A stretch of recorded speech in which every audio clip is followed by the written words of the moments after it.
So let's talk about Addison's now. So what's the problem with Addison's? Don't have enough. Yeah, they don't have enough.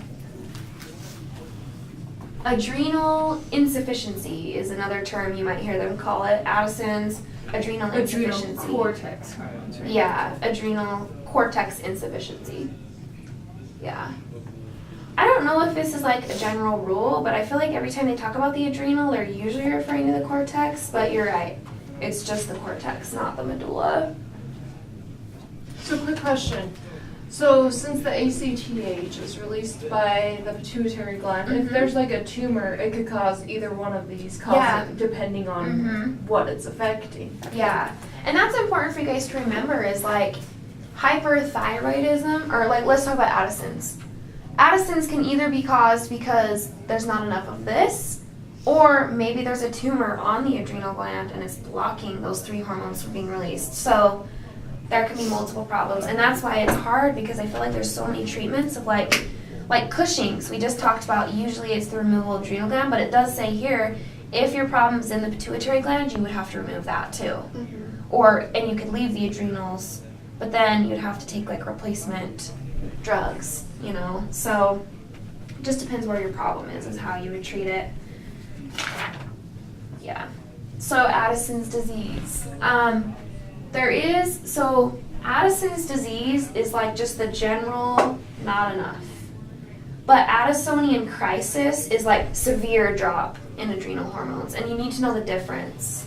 So Addison's disease is like more manageable, not as life-threatening, but I do want you guys to know that Addisonian crisis is like the life-threatening version of Addison's disease.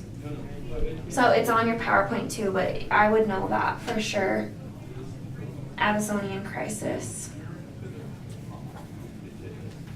So, with Addison's disease, what are my signs and symptoms?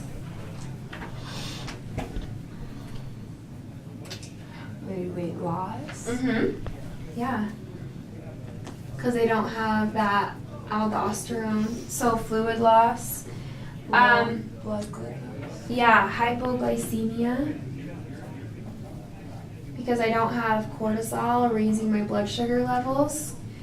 And then like the classic sign and symptom is eternal tan.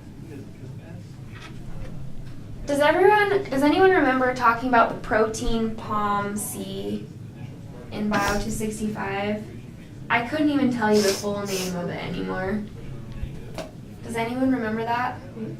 So this is where ACTH comes from. So I think POMC is released by the anterior pituitary, and it breaks up into other things, but one of which is ACTH. The other is MSH. Does anyone know what MSH stands for? Melanocyte stimulating hormone. That's why, because their body is going to be releasing more POMC because they're thinking, hey, I need more of those hormones, I need more ACTH, right? But at the same time, it's making more melanin. And so that's why they have this eternal tan. So bronze, pigmented skin, I think is what they called it on your slide, but you'll hear it called the eternal tan. I think Addison's disease, JFK had it, one of the presidents, and he was really tan and he had like a moon face. Or maybe he had Cushing's that they were like over treating, and so he had like borderline Addison's too. I don't know, but I just know that one of our presidents had this. Either Cushing's or Addison's, I can't remember. We're all going to go home and take Google pictures it. of the president. Yeah, it would help you remember it maybe. So, but just remember, Addisonian crisis is life-threatening, okay? So how am I going to treat... So wait, sorry, what makes it more threatening than just like the disease? Really low level. Just worse symptoms? Yeah, just like worse. And I think the main issue is that you're severely hypoglycemic, and your brain can only live without glucose for like 5 minutes. Like, you can't be hypoglycemic for very long.